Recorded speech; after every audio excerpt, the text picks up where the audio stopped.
तो good morning students, class 8 की SST class में आपका स्वागत है। पिछले चैप्टर में हमने पढ़ा था यूरोपियन इन्वेजन इन इंडिया। उसमें मैंने आपको बताया था कि कैसे डच, पोर्तुगीज़, फ्रेंच और ब्रिटिश, ये 4 यूरोपियन कंट्रीज़ जो हैं वो इंडिया को कहीं ना कहीं कॉलोनी बनाने के लिए इनमें रेस शुरू हुई थी। और ज़रूरी नहीं है कि रेस में जो सबसे पहले शुरू करे जीत उसी की होती है। यहाँ बिल्कुल उल्टा हुआ, slow and steady wins the race. बिल्कुल वही कहावत यहाँ चरितार्थ होती है। सबसे पहले शुरू किया पोर्तुगीज़ लोगों ने, लेकिन सबसे कम एरिया पोर्तुगीज़ के हाथ ही लगा। डच तो पहले ही पीछे हट चुके थे, पोर्तुगीज़ के हाथ में बहुत कम एरिया आया। उसके बाद आज आए फ्रेंच लोगों ने थोड़ा स्टबर्न फाइट दिया अंग्रेज़ों को, लेकिन फाइनली फ्रेंच लोगों का भी खात्मा जो है वो 18th सेंचुरी आते आते तक हो चुका था। तो वो कन्फाइंड हो गए थे वो कुछ ही जगहों में, 1 या 2 शहरों तक ये कन्फाइंड हो चुके थे और ब्रिटिशर्स को इससे कोई ज़्यादा फ़र्क नहीं पड़ता था। बाकी इंडिया में जो एक मेजर फोर्स निकल के आई वो थी ब्रिटिश ईस्ट इंडिया कंपनी। बच्चों, ये वही कंपनी है जो ट्रेड के मकसद से इंडिया आई।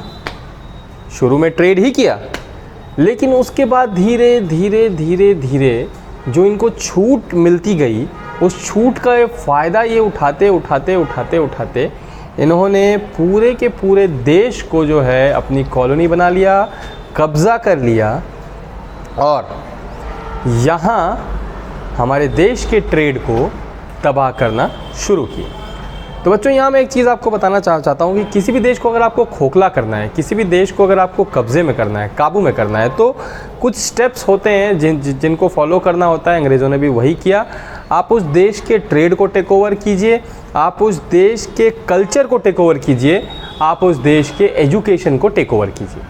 ये 3 चीज़ अगर आप कर लेते हैं तो उसकी सोसाइटी को आप अंदर से तोड़ देते हैं।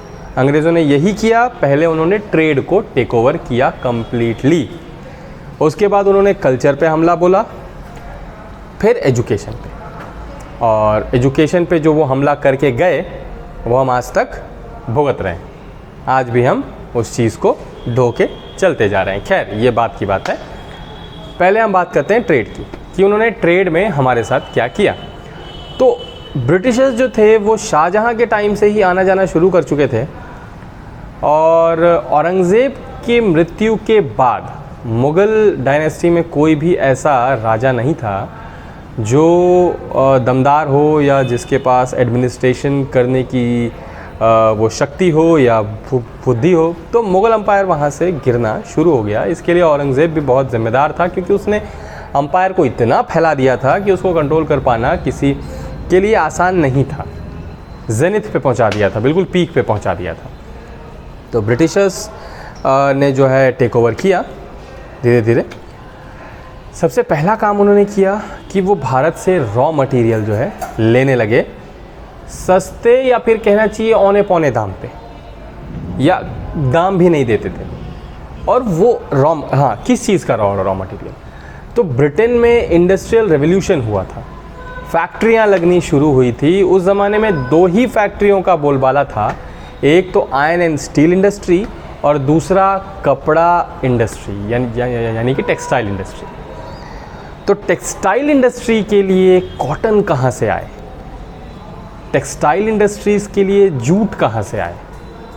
तो उसका जो सबसे बड़ा सोर्स था वो था इंडिया। कॉटन इनको मिलता था गुजरात और महाराष्ट्र के एरिया से, जहाँ का ब्लैक सॉइल जो है कॉटन प्रोडक्शन के लिए शानदार होता है। जूट इनको मिलता था बंगाल वाले एरिया से। और बंगाल में आपको याद दिला दूं कि बंगाल उस समय एक बहुत बड़ा प्रोविंस हुआ करता था, जिसमें पूरा बांग्लादेश, आज का बंगाल, कुछ हिस्सा बिहार, पूरा का पूरा झारखंड, ये सब आता था। तो वहाँ से वो जूट, यहाँ से कॉटन उठा के ले जाते थे फ्री ऑफ कॉस्ट या बहुत कम औने पौने दाम पे। ये ब्रिटेन ले जाते थे। मैनचेस्टर में इनकी बहुत बड़ी बड़ी इंडस्ट्रीज़ लगना शुरू हो चुकी थी। पैसा इनके पास था, मैन पावर इनके पास थी, कमी थी तो रॉ मटेरियल की। रॉ मटेरियल ले जाते थे, वहाँ पे फिनिश्ड गुड्स बनाते थे, कपड़े बनाते थे, बैग्स बनाते थे, वगैरह वगैरह सब सामान बनाते थे। और इसको बेचते कहाँ थे? बेचते भी अपनी कॉलोनीज़ में ही थे। कॉलोनी सिर्फ इंडिया नहीं थी, कॉलोनी सिर्फ इंडिया नहीं थी, एशिया के कई सारे देश इनकी कॉलोनीज़ थे, अफ्रीका के कई सारे देश इनकी कॉलोनीज़ थे, इवन अमेरिका के कई सारे देश, अमेरिकन कॉन्टिनेंट की मैं बात कर रहा हूँ, साउथ अमेरिका और नॉर्थ अमेरिका, अमेरिका के भी कई सारे देश जो थे वो इनकी कॉलोनीज़ थे। ब्रिटेन का कब्ज़ा आधा से ज़्यादा वर्ल्ड पे था। जी हाँ, उस ज़माने में कहा जाता था कि अंग्रेज़ों का सूरज कभी नहीं डूबता, कभी अस्त नहीं होता। कहने का मतलब है कभी इनकी हार नहीं होती। ये इनविंसिबल पावर समझे जाते थे, हालांकि ये भ्रम दूर हुआ बाद में कि कोई इनविंसिबल नहीं होता। तो हम बात कर रहे थे कपड़े इंडस्ट्री की। वो कपड़ा बना के वापस ला के अपनी कॉलोनी में बेचते थे बढ़े हुए दामों पे। अब देखिए वो फ्री में लेके गए, रॉ मटेरियल का कोई कॉस्ट उनको पड़ा नहीं, अपने मज़दूरों को उन्होंने वेतन दिया, कैपिटल इन्वेस्ट किया और इसको बेच के जो भी प्रॉफिट आया वो सारा का सारा अपने जेब में। इससे सबसे बड़ा नुकसान हुआ हमारे यहाँ के ट्रेड्समैन को। हमारे यहाँ खादी के कपड़े बनाए जाते थे, कॉटन के भी थे, लेकिन हाथ से बनाए जाते थे। अब हाथों से बनाने में समय लगता है, वो फिनिशिंग नहीं आती है। आप आज के डेट से उसको कंपेयर बिल्कुल मत कीजिए। हाथों का बनाया हुआ सामान का क्रेज़ आज बहुत ज़्यादा है, उस ज़माने में भी था, लेकिन मशीन के बनाए हुए सामान के सामने हाथों से बनाया हुआ सामान नहीं टिक पाता था। हालांकि कलाकार हमारे यहाँ बहुत शानदार थे, लेकिन मशीन का बनाया सामान डिमांड को पूरा करने में सक्षम था। हैवी डिमांड को भी वो कुछ ही समय में पूरा कर देता था। सप्लाई उनकी अच्छी थी, हाथों से बनाने में समय लगता था, डिमांड पूरी नहीं हो पाती थी, लोग इंतज़ार करने को तैयार नहीं थे। और धीरे धीरे क्या हुआ, इन ट्रेड्समैनों की हालत बहुत ज़्यादा ख़राब होने लगी। हमारे यहाँ ट्रेड जो है ऑलमोस्ट ख़त्म होने लगा, वो भिखारी होने लगे, ट्रेड का काम छोड़ के वो मेहनत मजदूरी करने लगे, किसानी पे उतर आए। यही कारण था कि हमारे यहाँ ट्रेड्समैन जो है वो कम होने लगे। राजाओं का जब राज था तो हर कलाकार को राजा की तरफ से बहुत अच्छे इनाम मिलते थे, बहुत महंगे इनाम मिलते थे, जिससे उनका भरण पोषण आराम से हो जाता था। तो उस ज़माने में हमारे यहाँ बहुत कलाकार थे। अंग्रेज़ जब राजाओं को टेक ओवर किए, उनको कोई इंटरेस्ट नहीं था, वो तो चाहते थे कि ये सब समाप्त हो।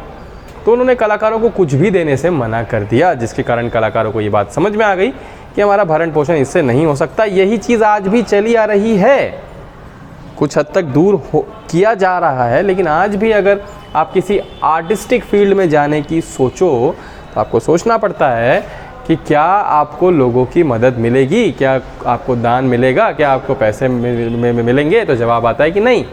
आप एक्स्ट्रा ऑर्डिनरी हैं तो बात अलग है, लेकिन उस ज़माने में हर कलाकार की अपनी कीमत होती थी। तो बच्चों, यहाँ तो ट्रेड इफ़ेक्ट किया अंग्रेज़ों ने सीधे, और स्टैंडर्ड ऑफ लिविंग जो था भारत के लोगों का वो नीचे गिरता चला गया।